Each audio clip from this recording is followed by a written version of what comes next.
એટલા માટે અહીંયા હાવજ સિંહ એમ કે છે, શહીદો થયેલા સિંહનો અહીંયા ભાવ ક્યાં પૂછાય છે, અને મૂળદા ઢંઢોળીને મુજરીમો એના નોર કાઢી જાય છે કે હવે જરા કરીએ જોર તો લઈ પાંજરામાં પૂરતા. ભારતનો હાવજ એમ કે છે કે હવે અમારાથી જોર ન થાય, કારણ હવે જરા કરીએ જોર તો લઈ પાંજરામાં પૂરતા. આ વખત સહતા વેદના અમે જબરવું ભાજુરતા. છે તો ભારતના સિંહની, છે તો જંગલના સિંહના નામ દઈને, પણ સમગ્ર ભારત વર્ષના જે કાંઈ સિંહો છે આપણા, એના માટેની આ કવિતા છે. સિંહ, ગીરના સિંહને સંબોધી અને સમગ્ર દેશ માટેની આ કવિતા છે. ગાંડી ગીર વડવડ વાયે જકિયા હળસર ટકિયા આણ મેલી જટા મોકળી કોઈ જળધર ઉભા જાણ. અરે અજબ ખંજરી બજે ભયાનક પડસન ગોદ પહાડ તણી જ્યાં પાડ તણા જી લે પડ સંદા પ્રજા ગળીખમ પહાડ તણી અને જીવન હાટા શીર તણા જ્યાં ગાજે જંગલ ગીર તણા. ભાઈ અજબ ખંજરી બજે ભયાનક અને પડસન ગોદ પહાડ તણી. એવી ગાંડી ગીરમાં, ગીરના બોર્ડર ઉપર ગામડેથી ગીરમાં હું હાલી જાતો હતો, એટલે એક સિંહે મારણ કરેલો, સિંહે જંગલી કોઈ પશુને મારી નાખેલો. બે ચાર જણા મને હામાં મળ્યા, એને એટલું કીધું કે ગઢવી આગળ જાવશો એટલે આગળ જોજો, રસ્તામાં એક સિંહ છે, એને મારણ કર્યું છે, કંઈક માર્યું છે, શિકાર કર્યો છે. એટલે મેં કીધું હોય ગીરમાં તો સિંહ જ હોય ને, બીજું શું હોય. એટલે મેં કીધું સિંહ મારણ ખાતો હતો કે ના ખાતો નહોતો. મેં કીધું કેમ, તો કે કૂતરા અમારી હારે હતા, એ કૂતરા ભસવા માંડ્યા એટલે હાવ જ આગો વયો ગયો. સિંહ છે શિકાર મૂકીને છેટો વયો. ત્યાં જઈને મેં દ્રશ્ય જોયું, એટલે સિંહ છે એ આઘો ધાર ઉપર જઈને બેઠો હતો. ઢોરડી કહેવાય જેને, ધાર કહેવાય, પહાડની નાની એવી ટેકરી કહેવાય. એ ટેકરી ઉપર સેટો જઈને સિંહ બેઠો હતો. શિયાળિયા છે એ મારણ ખાતા હતા અને કૂતરા આઘા ઉભા ઉભા ભસતા હતા. ગીરનું બોર્ડર હોય ગામડું, એટલે ત્યાં કૂતરા હોય, ગીરમાં તો ન હોય. એટલે મારણ છે શિયાળિયા ખાતા હતા. એટલે મને ચારણ તરીકે વેદના થઈ ગઈ. ગાંડી ગીરના સિંહ, હે ભારતના કેહરી હાવજ, આ કૂતરા ભાએ છે એની અસર શિયાળિયાને નથી થતી, નિરાતે મારણ ખાય છે. અને ભલામણ તું તારું મારણ મૂકીને વયો ગયો, તું સેટો વયો ગયો, કૂતરા ભાએ છે એમાં શિયાળિયાને તો અસર ન થઈ. અને સિંહ, ભારતના સિંહ છે ને, જે સિંહ જેવા માણસો, એને સંબોધીને આ કવિતા. તું કેમ વયો ગયો મારણ મૂકીને? જીણ માર્ગ કેહરી ગયો, એની રજ લાગી જાય તરણા, ઈ ખડ ઊભા સુખશે પછી એને ચાખે નહીં હરણા. હાવજ, તું હાલીને ગયો ને તારી રજ ઘાસમાં સોટી ગયો, એ ઘાસ નથી ખાતા ભલા માણસ, પછી બીજા પશુ, અને તું તારું મારણ મૂકીને વયો ગયો. પછી સિંહને મેં ઠપકો આપ્યો. પેલી કડીમાં એક ગીત લખ્યું કે ભાઈઓ હાવજ તું ભારતે કૂતર્યા તણા કો બાંડથી, કેસરી હતા અમ દેશના એને ઇજ્જત વાલી જાનથી. લનસન કુળને લાગતું વાતું બધે વંચાય છે. સમ્રાટ ભાઈઓ શ્વાનથી કૌતક કેવું થાય છે, કૌતક કેવું. ભાગ્યો હાવજ તું ભારત કૂતરા તણા કહો બાંડથી. એ ગાંડી ગીરના સિંહ, કૂતરાથી તારાથી ભગાય નહીં. કેહરી હતા અમ દેશના એને ઇજ્જત વાલી જાનથી. અમારા ભારતના સિંહ મરી જાય પણ ભાગે નહીં. આ તું કૂતરા ભહે છે ને ભાગી ગયો. અને બીજી કડીમાં સિંહને મુદ્દો બતાવ્યો. સાંભળી લે હાવજ કે શું, કે એક મધપુડાની માખ પણ એની જીવાય છોડીને જાય ના. તારું બિરદ લ્યું બહુ નામીએ નરસિંહને લજવાય ના. ભોજન લૂટી ભડવીરનું અનશ્યાલિયા હવે ખાય છે. સમ્રાટ ભાગ્યો શ્વાનથી કૌતક કેવું થાય છે, કૌતક કેવું. હે ભારતના હાવજ, તારાથી ભગાય નહીં. સાંભળી લે, એક મધપુડાની માખ પણ એની જીવાય છોડીને જાય ના. મધ પાડવાળો હળગાવી દે તો માખી હટતી નથી, કારણ કે એની જીવાય છે. તો તારું બિરદ લ્યું બહુ નામીએ ઈ નરસિંહને લજવાય ના. પ્રહલાદને જેથી કહેવામાં આવ્યું હતું કે આ થંભમાં બથ ભરી જા, અને દાસ રામરો પ્રહલાદ જેને ભરોસો રામરો બારી આડહી જામરો ઘનશ્યામરો આધાર. અને પ્રહલાદ થંભમાં બથ ભરી અને થંભ ફાટ્યો વૈશાખ શુક્લ 14 વિશાલ રવિ અસ્ત હોત ગત સંધિકાલ. પ્રહલાદ કીન કરુણા પુકાર થહરાય થંભ તવ પરી દરાર થર હરત થંભ ડગ મગિત કરે. અને તેથી મેં કીધું એમાંથી નરસિંહ થઈને નીકળ્યો તો, નકર તો શિયાળિયું કૂતરું મીંદડું થઈ ન નીકળે.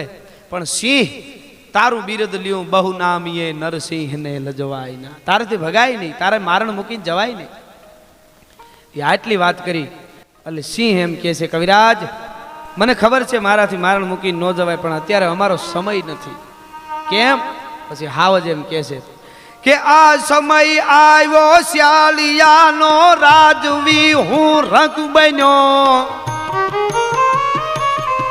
વિગતે કહું શું વેદના આ યુગ નરિયો યુદ્ધનો.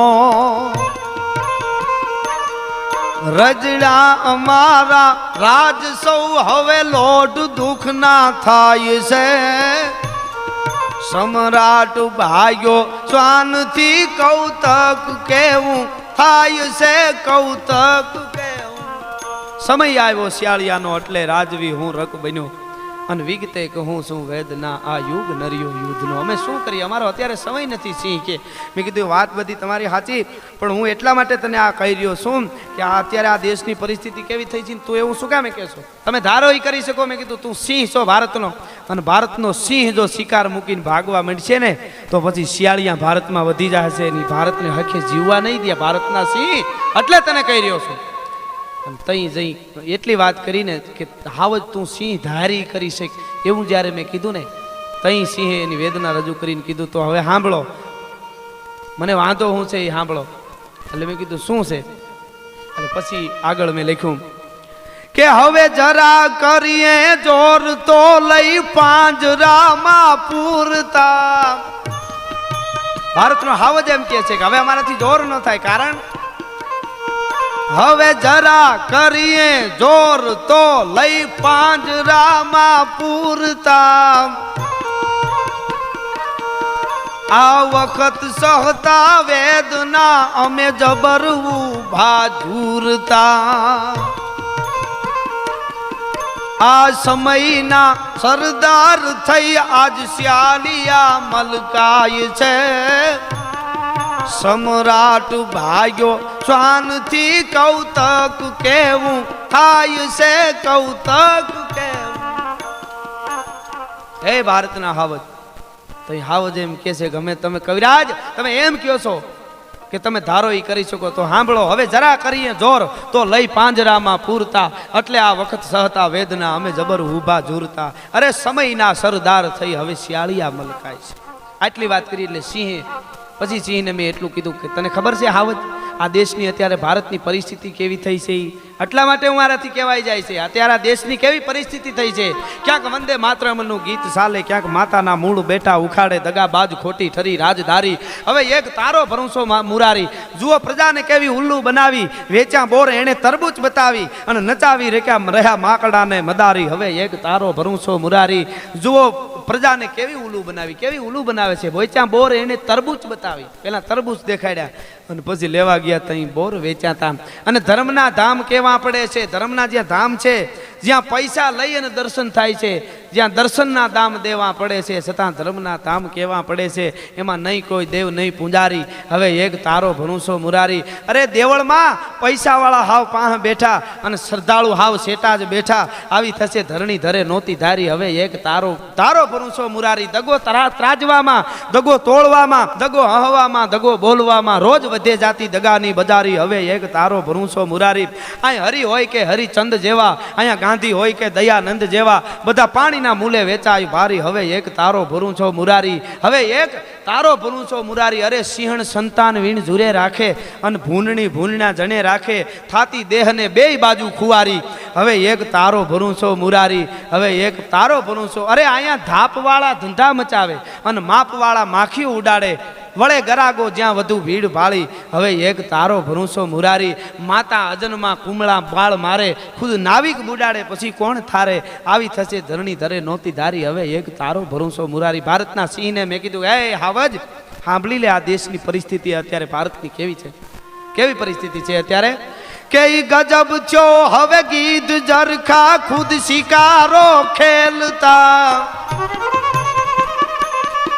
હવે શહીદ થઈ જા સિંહ તું ભલે રક્ત રણમાં રેલતા, જીવતર તણા જંજાલમાં હવે ખમીર ને ખોટ જાય છે, સમ્રાટ ભાગ્યો શ્વાનથી કૌતક કેવું થાય છે.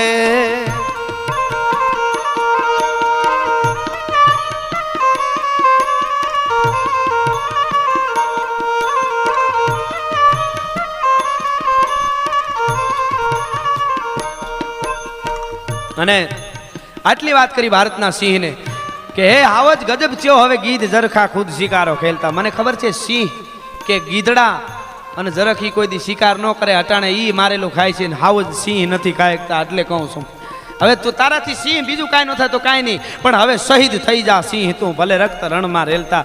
શહીદ થતા તો તને આવડે ને. મિત્રો શહીદ થવાની જેથી સિંહને વાત કરી તેથી ભારતના સિંહે મને કીધું એ સાંભળજો. અને આ ભારતના શહીદોનો ભારતના સિંહનો આ અવાજ છે. શું કીધું ભારતના સિંહે? શહીદોની વેદના. શહીદો થયેલા સિંહનો આજ ભાવ ક્યાં પૂછાય છે,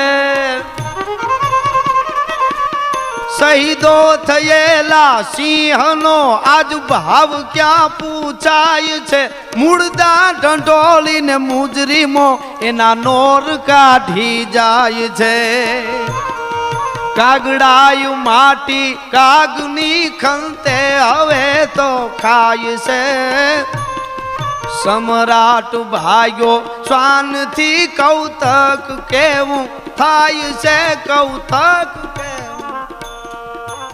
શહીદો ભારતના હાવજને મેં કીધું કે હવે શહીદ થઈ જા સિંહ તું ભલે રક્ત રણમાં રેલતા. અને આ દેશના સિંહની વેદના હતી કે શહીદો થયેલા સિંહનો અહીંયા ભાવ ક્યાં પૂછાય છે. અને આપ જાણો છો શહીદોને લેવા માટે કોફીનું આપી હતી સરહદમાં, એના કરોડો રૂપિયા ખવાઈ ગયા. એટલે કેવું પડે મૂળદાન ઢંઢોળીને મુજરીમો એના નોર કાઢી જાય છે. અરે કાગડાય માટી કાગની ખંતે હવે તો ખાય છે. શું સિંહ એમ કે છે કે એની ક્યાં કિંમત છે? અને મિત્રો 23 માર્ચ 1931 ભગતસિંહને જેથી ફાંસી દેવાની હતી ને, તેથી ચરણસિંહ નામનો એનો જેલર એને આવીને એટલું કીધું તું ભગત તને કાલ ફાંસી દેવાની હતી ને એ બંધ રહ્યું છે, અને આજે તને ફાંસી દેવાની છે. અત્યારે 3 વાગ્યાનો સમય થયો છે, તારી પાસે 2 કલાક છે, 5 વાગે તને ફાંસી દેવાની છે. લે આ વાહેગુરુનો ગુટકો વાંચી લે. ભગતસિંહે વાહેગુરુનો ગુટકો હાથમાં લઈ ચુંબન કરીને પાછો આપી દીધો. નથી વાંચવો. કેમ બીક લાગે છે મોતની? તો કે ભગતને મોતની બીક ન હોય, અને મોતની બીક હોય કોઈ દી આવી ક્રાંતિની મસાલ લઈને નીકળે ને. કે તો શું કામે નથી વાંચવો? તો કે એટલા માટે કે હજારો ક્રાંતિકારીઓ આજ મારા દેશમાં તૈયાર થયા છે અંગ્રેજોને ખદેડવા માટે. એ કાલ મીડિયામાં વાંચશે કે મરવાટાણે ભગતસિંહ વાહેગુરુનો ગુટકો વાંચ્યો તો 2 કલાક, તો એ મરવાટાણે ભગતસિંહ શાસ્ત્ર ફોડવા માંડ્યો તો એને મોતની બીક લાગી છે એવું લાગશે, માટે મારે કાંઈ વાંચવું નથી, હવે મને ફાંસી આપી દો. ભગતસિંહને પૂછવામાં આવ્યું હતું કે તમારી છેલ્લી ઈચ્છા શું છે એ તો કયો. એટલે ભગતસિંહે કીધું હે કે છેલ્લી ઈચ્છા શું છે? ભગતસિંહે કીધું છેલ્લી ઈચ્છાનું કહેતા હો ને તો જલ્દી ફાંસી આપી દો, એનાથી મોટી મારી દુનિયામાં કાંઈ ઈચ્છા જ નથી. કે ફાંસી જલ્દી આપો એવી છેલ્લી ઈચ્છા? તો કે હા. તો કે આટલી બધી ઉતાવળનું કારણ? તો ભગતસિંહે કીધું તું મને બહુ 1 સેકન્ડ છે ને એ મારે 1 મહિના જેવું જાય છે, 1 મિનિટ મારે 1 વર્ષ જેવી જાય, મને જલ્દી ફાંસી આપી દો. એટલે ભગતસિંહને તે માણસોએ પૂછ્યું તું જેલરે કે આટલી બધી ઉતાવળનું કારણ શું છે એ તો કયો ભગતસિંહ. તેથી આ દેશનો ભગત, આ દેશનો સિંહ એમ બોલ્યો તો કે ગીતામાં ભગવાન કૃષ્ણે એવું કીધું છે કે કપડાની એક જોડી આપણે છે એ પહેરી હોય કાઢી નાખી, અને બીજી જોડી જેમ પહેરી એમાં આત્મા છે ને એ એક ખોળિયું એક શરીર તજી દે, તરત બીજું ખોળિયું તૈયાર કરે છે, બીજો અવતાર લે છે, બીજું ખોળિયું તૈયાર થાય છે. ભગતસિંહ કે જલ્દી મને ફાંસી આપી દો, જલ્દી મરી જાઉં અને પાછો જેહાદની મસાલ લઈને આવી જાઉં, હજી મારો દેશ આઝાદ નથી થયો, માટે મને જલ્દી ફાંસી આપી દો. એ ભગતસિંહ, રાજગુરુ અને સુખદેવ સિંધુ નદીના કિનારે જઈ અને અગ્નિદાહ દીધો ને, ન્યાયના કોઈ વાવડ પૂછવા નહોતું ગયું. અને એમની બેન અમરકોર ભગતસિંહની બેન છે, એની સીતાની રાખની મુઠ્ઠીઓ હાથમાં લઈ અને એકલી તેથી ગાતી હતી ને એમ કહેતી હતી કે વીરા તારા ફૂલડા રે એ શરીખડા છે શરીર તો ઈંધણા એમાં ઓછા પડ્યા રે જી અન વીરા તારો ધગધગતા આ જોને અંગાર આઝાદી જે આપણને મળી છે ને એ બહુ મોંઘી મળી છે. કહેવાય છે કે રાજગુરુ ભગતસિંહ અને સુખદેવને એ ગોરિયાઓ તેથી લાકડા નહોતા નાખ્યા, એને આ પેટ્રોલ અને ઘાસલેટ છાંટીને હળગાવી દીધા. વીરા તારા ફૂલડા જેવા શરીર તો ઈંધણા તને નો મળ્યા. આ હા હા. અને વીરા તારો નહીં રે જપે પ્રાણ જાળ ઠારેલી ભલે અમે ટાઢ્યું. એ અમરકોર ન્યા ગાતી હતી. એટલે કહેવાનો અર્થ મારો એ છે કે ભારતની આન બાન ને શાન હાથવીર મહાન યોદ્ધાઓ જે સરહદ માથે ઊભા છે એના માટે કાંઈક પ્રાર્થના જો થઈ જાય ને તોય ઘણો. એટલા માટે અહીંયા હાવજ સિંહ એમ કે છે શહીદો થયેલા સિંહનો અહીંયા ભાવ ક્યાં પૂછાય છે. અને મૂળદા ઢંઢોળીને મુજરીમો એના નોર કાઢી જાય છે. અને હું તો ઘણી જગ્યાએ ડાયરામાં કહું છું કે આપણે જે દેવને માનતા હોય જે દેવને પ્રાર્થના કરતા હોય હાંજ હવાર એ પ્રાર્થના બધી કરી લઈ અને છેલ્લે એટલું કહીને આખા સમગ્ર ભારત પૃષ્ઠમાં છેલ્લે આપણે ભગવાન પાસે જે માગણી કરી હોય આપણા માટે માગીને છેલ્લે એટલું કહી કે હે ભગવતી અથવા તો હે કૃષ્ણ કનૈયા હે મહાવીર હે બુદ્ધ જે ભગવાનને માનતા હો એને એમ કહી કે અમારા સીમાડાનું રક્ષણ કરી અને મહાન યોદ્ધાઓ સરહદની માથે અમારા યુવાનો ઊભા છે ને એનું પરમાત્મા તું રક્ષણ કરજે. ભારતના 1.25 કરોડની જો આશીષ જાય ને કોઈની તાકાત નથી ભારતની માથે મીટ માંડી શકે ભલા માણસ. આ કરવાની જરૂર છે. પણ છતાંય ભારતનો સિંહ એમ કહે છે કે કવિરાજ હું આને બધાને ખાવા ન દઉં. હું સેટો બેઠો છું ને આ શિયાળિયા બધા ખાય છે ને કૂતર્યાન એ બધાને ખાવા દઉં છું. એ એટલા માટે ખાવા દઉં છું કે આજના સત્તાધીશોને હું રાજનીતિના પાઠ શીખાડું છું. કેવી રીતે કે પ્રજાને ભોજન પીરસવું ઈ રાજનો અધિકાર છે. પ્રજાને ભોજન પીરસવું ઈ રાજનો અધિકાર છે. જેની રયત ભૂખી રજળે ઈ નૃપને ધિક્કાર છે. એ કવિરાજ હાવજ મને એમ કહે છે કે જેની રયત ભૂખી રજળે ઈ નૃપને ધિક્કાર છે. હું એ શીખાડું છું કે પ્રજાને ખવડાવવું જોઈએ ગમે એ આંગણે આવે ને નકરી પેટીઓ ન ભરી લેવાય. ઈ એટલા માટે હું આને ખાવા દઉં છું ભારતનો સિંહ કે નકર કોઈ મારી પાસે ન આવે. પછી છેલ્લી કડીમાં મેં સિંહને આશ્વાસન આપીને એટલું કીધું હું હિંમત મનના હાર તો કળિયુગમાં તું કે હરી સમ્રાટને સહવા પડે છે લોટ દુઃખ ના લે હરી.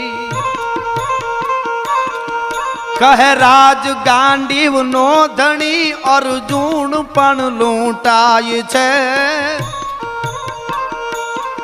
સમ્રાટ ભાગ્યો શ્વાનથી કૌતક કેવું થાય છે. કૌતક કેવું થાય છે.